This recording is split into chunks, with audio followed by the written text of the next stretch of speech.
آنا اور کھانا جائز ہے محمد زبیر.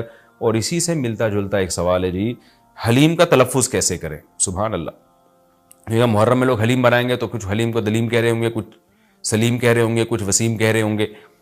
تو اس سے پھر سلیم اور وسیم کو تو غصہ آئے گا کہ یار ہمارا نام حلیم کو کیوں دے رہے ہو. تو یہ بھی سوال پوچھا ہے جی, حلیم کو حلیم بولنا چاہیے یا دلیم بولنا چاہیے, اس بارے میں وضاحت فرما دیں. محمد طاہا. اچھا, یہ بھی محرم کے حوالے سے سوال پوچھا جاتا ہے جی, کیا قربانی کا گوشت محرم سے پہلے ختم کرنا ضروری ہے؟ عاقب شاہ دبئی سے پوچھتے ہیں جی. کچھ لوگ کہتے ہیں قربانی کا گوشت محرم سے پہلے ختم ہو جانا چاہیے, کیا یہ بات صحیح ہے؟ نہیں, ایسا کچھ نہیں ہے. قربانی کا گوشت آپ پورے سال چلا سکتے ہیں اگر محفوظ رکھ رہے ہیں, لیکن وہی ہے کہ کھا لیں جلدی تو اچھی بات ہے, تازہ تازہ گوشت کھا لیں. محرم میں بھی بہت 2 مہینے ہو جاتے ہیں, تاخیر ہو جاتی ہے, تو اس لیے بہتر یہی ہے کہ پہلے کھا کے ختم کریں. لیکن اگر کوئی محفوظ بھی رکھتا ہے تو کوئی گناہ اس میں نہیں ہے. اچھا, ایک اور سوال سبیلوں کے حوالے سے پوچھا جاتا ہے کہ محرم میں سبیلیں لگانا, ان سبیلوں سے پانی پینا. تو دیکھیں وہ بھی شیعہ حضرات کا مسلک ہے, ان کا کانسیپٹ ہے کہ وہ حضرت حسین کے نام کی سبیلیں لگاتے ہیں. میں بار بار کہہ رہا ہوں کسی کو چھیڑے نہیں, اپنا مسلک چھوڑے نہیں, دوسرے کو چھیڑے نہیں. یہ میں اہل سنت والجماعت کے لیے مسائل ریکارڈ کروا رہا ہوں کہ ہمارے لیے کسی بھی چیز کے جائز اور ثواب ہونے کے لیے دلیل کی ضرورت ہے. دلیل قرآن و سنت ہے, صحابہ ہیں. تو ہمیں نہ اہل بیت سے اس کا کوئی ثبوت ملتا ہے, نہ صحابہ سے, نہ قرآن و سنت سے کہ محرم میں صحابہ نے سبیلیں لگائیں. حضرت حسین رضی اللہ تعالیٰ عنہ کی شہادت کے بعد اہل بیت میں سے کسی نے سبیلیں لگائی ہوں یا انہوں نے سبیلیں لگانے کا حکم دیا ہو, کہیں بھی نہیں ملتا. یہ عمل بھی بدعت ہے, ناجائز ہے, اس سے اجتناب کریں.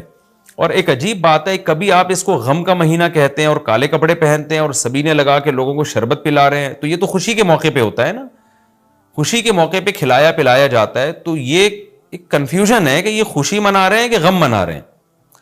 تو کھلانا پلانا خوشیوں کے موقع پہ ہوتا ہے, تو اس لیے آپ ان چیزوں سے اجتناب کریں, نہ سبیل لگائیں, نہ اس پہ کھڑے ہو کر پانی پئیں. جو لگا کے بیٹھا وہ اس کو چھیڑے نہیں, آپ تنگ نہ کریں, وہ اس کا مسلک ہے, اس کو چھوڑ دیں. دنیا میں بہت سارے فرقے ہیں, کس کو آپ قابو میں کریں گے؟ ملک میں انارکی پھیلتی ہے, ملک میں فسادات ہوتے ہیں. کسی سے نفرت کرنے کی ضرورت نہیں ہے, کسی کو ٹاؤنٹنگ کرنے کی ضرورت نہیں ہے, طنز تانے کی ضرورت نہیں ہے. جو لگا کے بیٹھا ہوا ہے لگائے, جو پی رہا ہے اس کو پینے دیں, چھیڑے نہیں. لیکن میں آپ کے لیے یہ کہہ رہا ہوں جو اس وقت میرا پروگرام سن رہے ہیں, اگر آپ قرآن و سنت ہی کو فالو کرتے ہیں, آپ اہل سنت والجماعت میں ہیں, یا تو میں بار بار کہتا ہوں پورے شیعہ ہو جائے نا. پھر آپ ڈبل مسلکوں پہ چلنا, تو یہ دنیا میں کسی کا بھی اصول نہیں ہے کہ آدھا ادھر آدھا ادھر, وہ تو کہیں کا بھی نہیں ہوتا. یا تو پورے ادھر ہو جائیں یا پھر پورے اہل سنت والجماعت بن جائیں. تو اہل سنت والجماعت کے ہاں یہ سبیلیں لگانا یہ جائز کام نہیں ہے, کیونکہ قرآن و سنت سے اس کا ثبوت نہیں ہے. لوگ کہتے ہیں کہ آدمی کسی کو شربت پلا رہا ہے, پانی پلا رہا ہے, تو پانی پلانا تو بڑا اچھا کام ہے.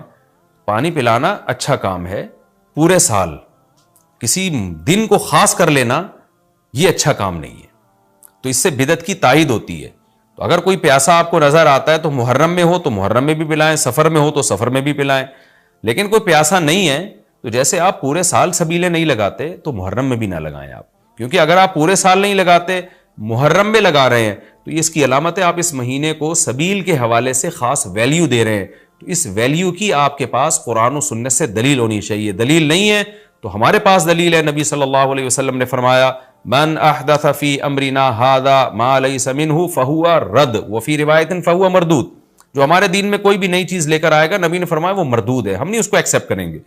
تو اس لیے بھائی ہم تو اس حدیث کو فالو کرتے ہیں. تو کائنڈلی آپ حضرات سے گزارش ہے, ہاں کوئی پورے سال سبیل لگا کے بیٹھا ہو تو وہ محرم میں بھی لگا لے. کیوں؟ وہ اس لیے کہ وہ محرم کو الگ سے فضیلت نہیں دے رہا سبیل کے حوالے سے, بلکہ وہ کہہ رہے بھائی میں تو پورے سال لوگوں کو پانی پلاتا ہوں تو محرم میں بھی پلا رہا ہوں, میں تو پورے سال شربت پلاتا ہوں تو محرم میں بھی پلا رہا ہوں. لیکن ایک آدمی سال کے 11 مہینے نہیں پلاتا, صرف محرم میں سبیل لگا کے بیٹھا ہے, اس کا مطلب وہ اس مہینے کو سبیل کے حوالے سے زیادہ ویلیو دے رہا ہے. اس ویلیو کے لیے میں نے کہا دلیل چاہیے. دلیل آپ کے پاس اگر نہیں ہے تو پھر وہ حدیث ہے جو ہمارے دین میں نئی چیز ایجاد کرے گا تو وہ چیز مردود ہے. اس لیے اس عمل سے بھی اجتناب کریں. دیکھیں جنت میں جانے کے لیے ہمیں وہ کام کرنے پڑیں گے جو اللہ رسول نے بتائے ہیں, اور اس میں اپنی طرف سے ایڈیشن کرنا یہ ناجائز ہے. اس عمل کو شریعت میں بدعت سیئہ کہا جاتا ہے. محرم میں حلیم بھی بناتے ہیں لوگ, تو بے اصل چیز ہے, بدعت ہے. کو ثواب سمجھ کے کریں گے بدعت ہے. بعض لوگ کہتے ہیں ہم ثواب سمجھ کے نہیں کر رہے, ویسے ہی سب بنا رہے ہیں تو ہم بھی بنا رہے ہیں. تو بدعت کی تائید تو ہو رہی ہے نا. آپ پورا سال پڑا ہے حلیم کھانے کے لیے, آپ کو کیا مصیبت ہے کہ آپ محرمی میں دیگ پکائیں؟ پورے سال کیوں نہیں پکا رہے تھے آپ؟ تو جب ایک رسم معاشرے میں غلط رسم پھیل جاتی ہے تو اس کا بائیکاٹ کرنا چاہیے. تو آپ نہ بنائیں, کسی اور مہینے میں بنا لیں آپ. تو پوری رات دیگیں چل رہی ہوتی ہیں مذہب کے نام پہ, تو یہ کام نہ کیا جائے نا. اور جو لوگ کہتے ہیں مذہب کے نام پہ نہیں کر رہے, ہم تو ویسے انٹرٹینمنٹ کر رہے ہیں, تو یار کسی اور دن کر لو بھائی, تم پورا سال پڑا ہوا ہے نا. ہم نے کب کہا ہے کہ آپ دیگیں نہ پکائیں؟ آپ پکائیں, پوری رات گھوٹے لگائیں اس میں, کسی اور دن کر لیں آپ. اس لیے اسلام کو بچائیں خرافات سے. اسلام کو ہمارے ذمے ہے کہ ہم اسلام کو اسلام وہی ہے جو نبی لے کر آئے. الیوم اکملت لکم دینکم واتممت علیکم نعمتی ورضیت لکم الاسلام دینا. اللہ کہتے ہیں آج کے دن میں نے دین مکمل کر دیا. جب یہ آیتیں نبی پہ نازل ہو گئیں تو اس میں حلیم نہیں تھا, محرم کا حلیم. دین مکمل ہو چکا, اس کو رہنے دیں آپ. اور پھر وہی ہے کہ جب آپ روزہ رکھیں گے تو حلیم کھائیں گے کس وقت؟ رات کو آپ کھائیں گے تو رات کو تو ویسے ہی کم کھانا چاہیے. سونے کے لیے اللہ نے رات بنائی ہے, کھانے پینے کے لیے تھوڑی بنائی ہے رات. دن میں آپ نے روزہ رکھنا ہے, تو وہ یہ روزے سے بھی میچ نہیں کر رہا یہ جو حلیم ہے نا.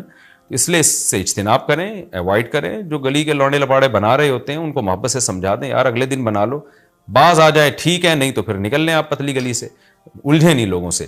تو یہ محرم کے حوالے سے کچھ باتیں تھیں. بھائی نبیل بھائی کوئی بات رہ تو نہیں گئی ہے آپ کے ذہن میں ہو تو بتا دیں, تاکہ یہ تو لوگوں نے جو سوال پوچھے تھے اس کے جواب تو میں نے دے دیا. آپ کے ذہن میں بھی کوئی سوال ہو تاکہ یہ ٹاپک کمپلیٹ ہو جائے. محرم میں جھاڑو لگانا جائز ہے؟ جھاڑو سے کیا ہوتا ہے؟ یہ کہہ رہے ہیں وہ لوگ کہتے ہیں محرم میں جھاڑو نہیں لگانی چاہیے.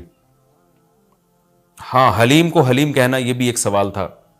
لوگ کہتے ہیں کہ جی حلیم اللہ کا نام ہے تو کھانے پینے کی چیز کو ہم حلیم کیوں کہتے ہیں؟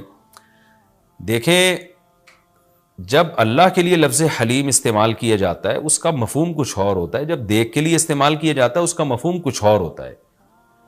تو اس میں کسی کا تصور بھی نہیں جاتا کہ میں اللہ کا نام لے رہا ہوں.